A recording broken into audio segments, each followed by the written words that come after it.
Hello, adventurers. I want to take a moment to tell you that all our content can now be found uninterrupted and commercial-free on Apollo Plus. Apollo Plus is a subscription-based service that enhances your audio fiction experience with ad-free access to your favorite shows and exclusive content, while at the same time supporting us all as creators to keep bringing you quality content. Please take a moment to check out Apollo Plus at apollopods.com or download the app in your Google or Apple app stores. Again, that's Apollo Plus, your new home for quality audio fiction.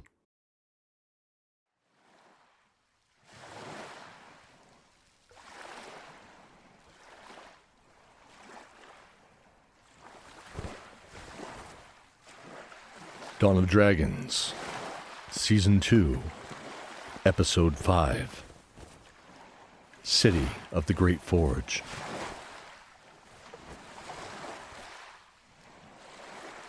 I'm sure it's good. ZORIN turned the mushroom over in his hand. It was the size of a softball, toasted a chestnut brown from the small campfire they had made. It smelled like aged cheddar, and probably was just as sharp and creamy, ZORIN told himself with a smile.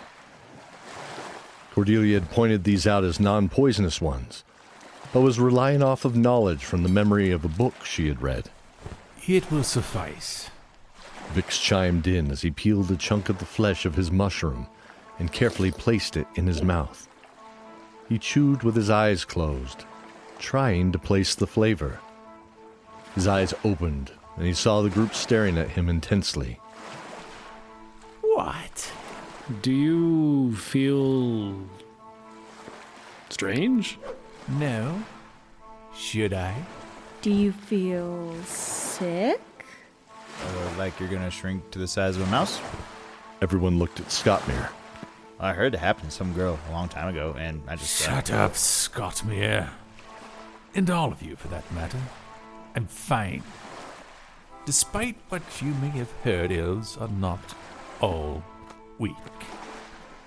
We've a very strong constitution, in fact. Vic snorted, going back to his meal. Jade cocked an eyebrow at the needless brag and laughed, rolling her eyes. As they ate, the gentle lapping of the underground lake water on the shore was rhythmic and soft. The campfire was made of small twigs and had a broken board they had found. Wood was scarce commodity here in the dark underbelly of the world. The meal was pleasant, but there was the nagging of the last few days. When ZORIN had returned to the waterfront of the lake, they had found evidence of a fight that someone was dragged away from. Jade could track 6 smaller bodies, the size of SKOTMIR, and noted they were similar in weight. The tracks were made by the steel heels of their heavy boots in the loose dirt. There was some oil from a lantern that spilled, some here on the ground. Probably half a day prior. Zane had a lantern.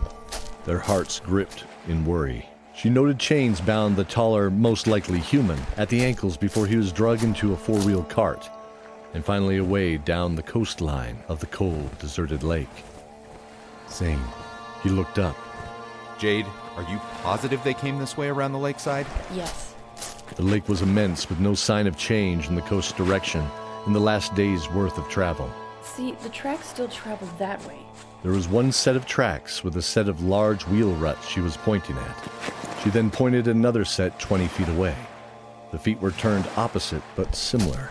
The wagon ruts are more shallow, not as weighted down, and going the other way. That's where they most likely came from. Okay, great. Thanks. We will find your friend, ZORIN, I promise. She sat down. She didn't understand how she knew, but she did. The next day yielded a welcome change of scenery when they came across an old pier. The cart's tracks ended here where the wooden cart itself sat as well. The pier had 3 small wooden rowboats moored along the left side. SKOTMIR noted these were dwarven in make, well crafted, but plain. He was disturbed by this. BENEDICT put a hand on his shoulder. SKOTMIR, do you see that light in the distance? He pointed across the lake where a faint orange glow was on the horizon. SKOTMIR smiled. Jade was already nodding, as she inspected the dark wood of the boats for any leaks before their next journey. The glow of the city became brighter as they made their journey over the next few hours.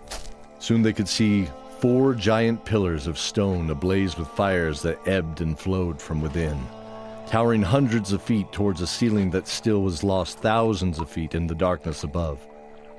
Sprawled at their base were comparatively tiny houses. Easily 50 of these houses sitting end to end would be the width of just one of these great pillars. They heard a large crowd bustling around in the distance, the occasional muffled shout carrying across the water to their ear, cloaked in the darkness. They were rowing towards a large harbor filled with various ships and sizes, with one thing in common, though. No sails. Well, I suppose that makes sense, actually. Zorin saw the largest ships had easily 40 to 50 oars per side. Far to the left of the city was a dock, not in use, cast in shadow of one of the large ships. There. Let's dock there. We won't be too obvious coming in. Speak for yourself. Vix was wrapped in his long robe, staring at the approaching harbor, trying to anticipate what they would encounter in this glowing city of fire.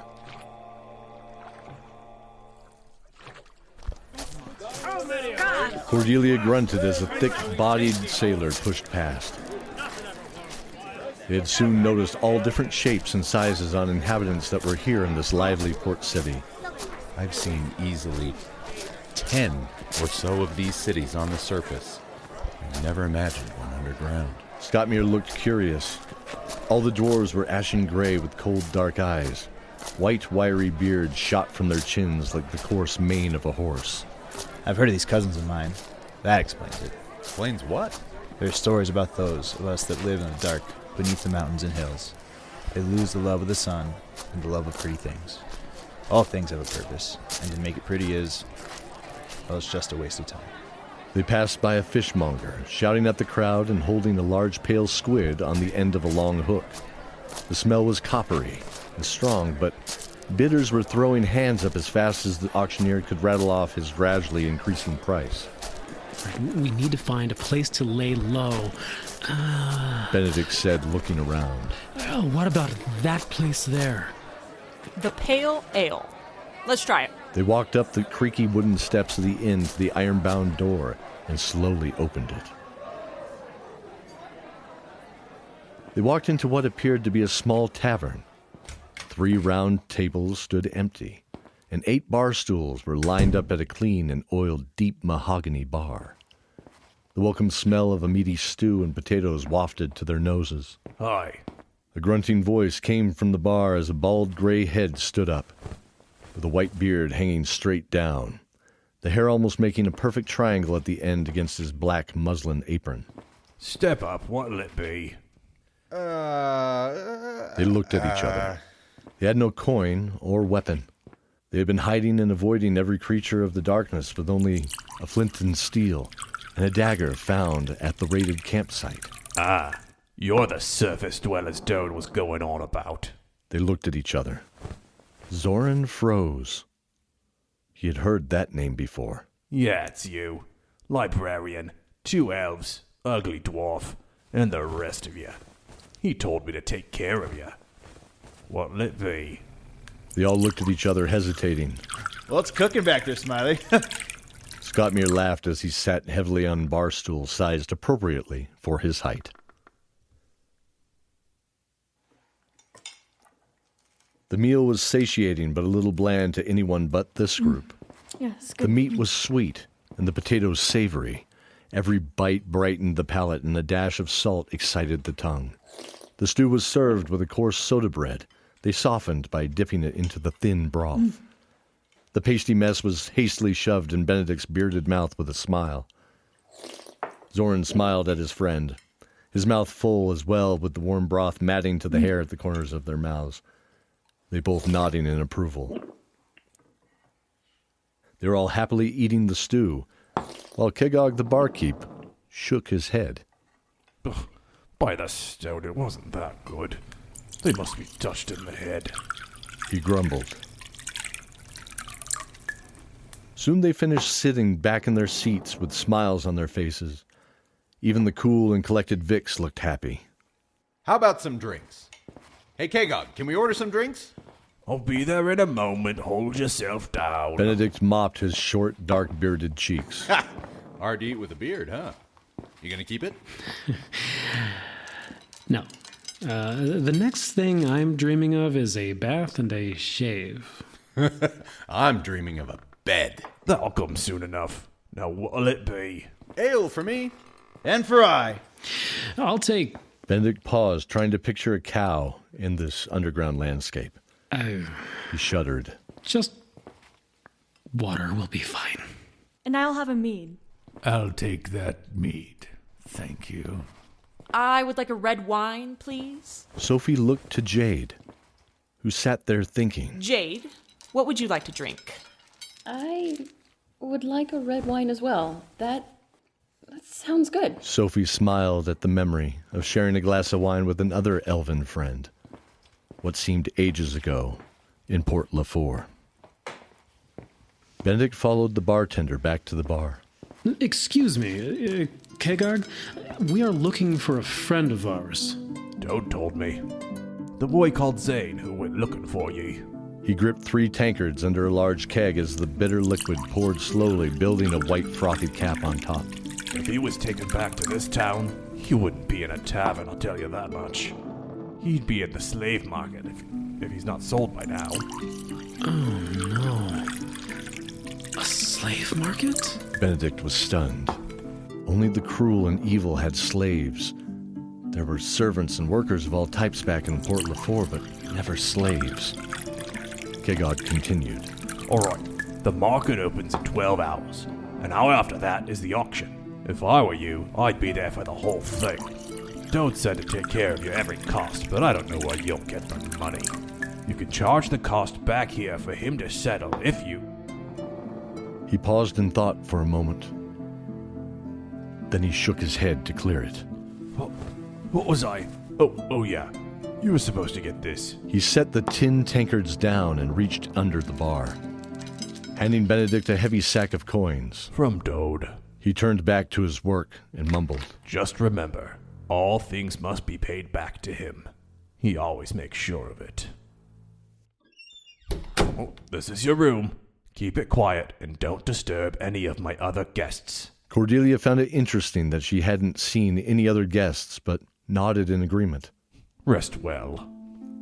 Silently, they all moved into the room. Their eyes opened up wide. The room had a bed for each one of them. There was a smell unfamiliar, but not unlike chamomile and lavender tea with cream and honey.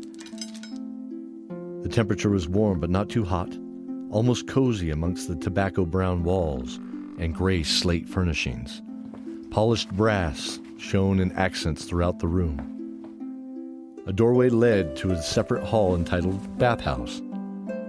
Benedict smiled as he walked towards it, unfastening his armor for the first time since entering this world beneath worlds. It groaned as much as he did as the pieces dropped to the floor outside the doorway.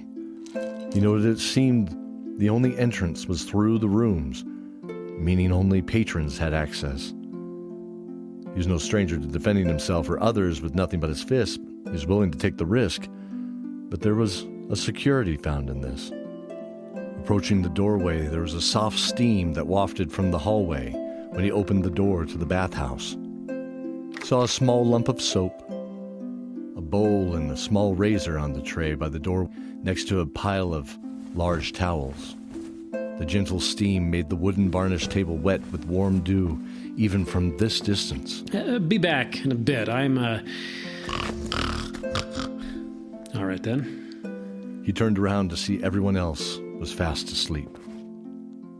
I promise then. The voice whispered in his mind. He sat in the dark alone. He could feel the cold, smooth stone beneath him. It felt like an eternity since he had last seen the light outside the cell. The musty smell of stagnant water no longer burned his nose. He almost feared any light that would come in at this point. The chains around his wrists bit as he rubbed a cheek. 2 souls. For the price of 1. 2 icy blue eyes seemed to glow in the darkness before him. Yes. 2 for 1.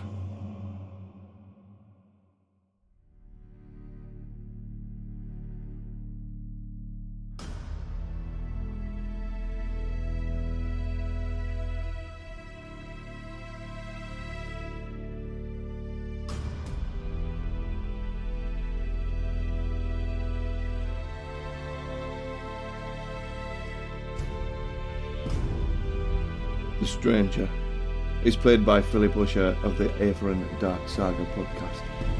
Kagog the Bartender is played by Corbin Miller from the Podville podcast. ZORIN, played by Cody Miller. Sophie, played by Sarah Jenkins. Zane Shieldheart, played by Storm Esco. Cordelia Shieldheart is played by Joleen Fresquez. Benedict Shieldheart, played by Brian Dowling. SKOTMIR is played by Colten Jannssen. Jade is voiced by Danvers. This is Vix, the chaotic you sniveling fools. Voiced by Daniel Nichols of the Happy-Go-Lucky podcast. And I am Mike Atchley, your narrator. This episode was made possible by listeners like you and Brave Adventurers Paper Miniatures. Please support our magnificent cast, music, and supporters by following their links in the show notes. Stay tuned for the next episode. What else awaits them in this grim underworld, and how they plan to escape. Stay safe, and remember the oath.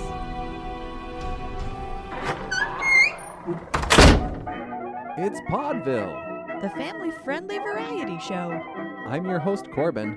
And I'm your hostess, Julie.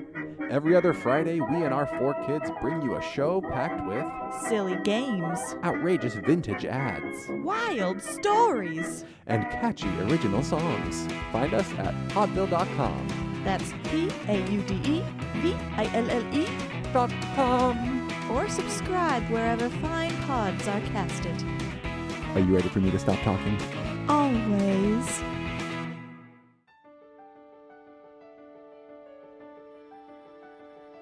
Now, Charlie, you and I have a deal. I'll be back for Christmas, which isn't that long from now. And you are going to make new friends and help Aunt Nani. You can't just leave me! Truly, I won't be gone long, and Aunt Nani needs your help. You don't need to keep saying it! Charlie, I know this makes you sad, and I know you're sad because you love me. Promise me you'll be helpful. Okay. I love you. The Happy-Go-Lucky podcast, producers of Charlie Saves Christmas, bring you our next heartwarming adventure. Cassie and the Spectral Shade opens April 6th, 2020.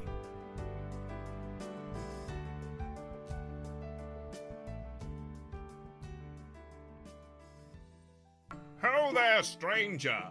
I have a question for you, if I may be so bold. Do you love fantasy? With its heroes of goodness and knights of daring do? Hearty dwarves and mystical elves, incredible dragons who rule the skies and breathe fire, maidens so fair they make the gods themselves weep at their beauty.